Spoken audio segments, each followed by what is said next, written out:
Well, you'll likely never even think about it. With a quick touch of a button, your car's power windows usually go up and down.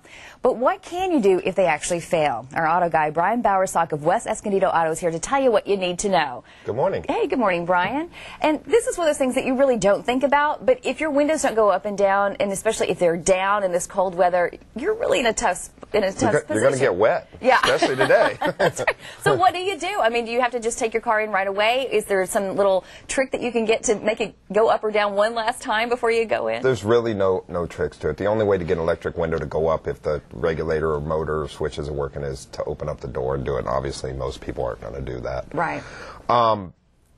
It used to be that when things failed, it was a window motor by itself. We had a metal regulator, and they never failed. And we went in the door and we replaced a window motor. Well, now 80% of the cars have electric windows. Only about 20% have manual, where it used to be reversed. Obviously, we're creatures of convenience now. So very much. And so. You know how difficult it was to lean across the passenger side and roll down the window to talk to somebody or something like that. So everybody has electric windows, even big trucks now. So is it expensive? Is this one of those things that's really going to cost you if you're going to have to replace the motor or whatever the other components are? It's getting a lot more expensive, absolutely, because what they've done is we used to have a simple window motor that hooked to a regulator. So these are the old ones? Yeah, this is an old style. Okay. They were bigger than this and more metal. This is one that actually can go on a regulator like this.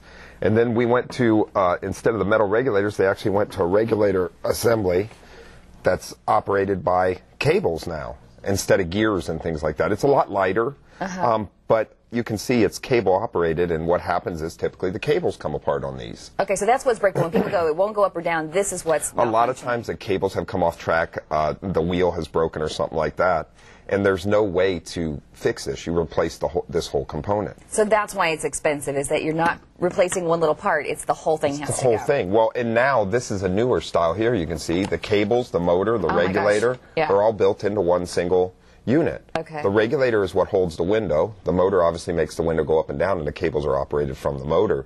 Once one of these fails, everything inside the door needs to be replaced. Okay. It's a $400 or $500 component. Yeah. Plus the labor to take the door all apart, and of course the window has to come out and all that, so it's a lot more difficult to obviously do. Now, is this something that people are going to start experiencing more and more? Does it happen pretty frequently, or are most people going to go the life of their car? Pretty frequent. Is it? We usually do a couple a week. Wow. Well, there's a lot of cars we service. This is true.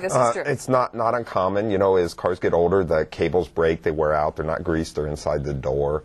So the only way to fix it is to replace the whole assembly. That's the only way they're available too. All right, and then so when people are getting their car fixed, again with the window, it sounds like they need to always go to some place that's reputable so that they can have really good parts that are replaced. Correct. It's really important, obviously, the quality of the parts, and then it's not the most simple job anymore to do. So it takes somebody to get the window aligned so the window goes up and down straight, and no problems with it. And that's where the qualified technician comes in again, because I can just say from personal experience, if you're trying to cut back on a little bit of money and not get this done, it's going to give you more aggravation going in, getting it done over and over again until it's done right. So just always best to go into some place that has either AAA certification, that sort of thing. Correct, absolutely. Otherwise, you have it done, and you're going to be even more aggravated when you spend some money and then your window doesn't go up, and it's raining outside like this morning. Very, very true. All right, well, thanks again for all this information. And again, about $400 or $500 if you're going to have for to the component. Okay. Some are less, some are more. It varies depending on this model of car and those type of things. All right, thanks, Brian, for enlightening us again with those windows.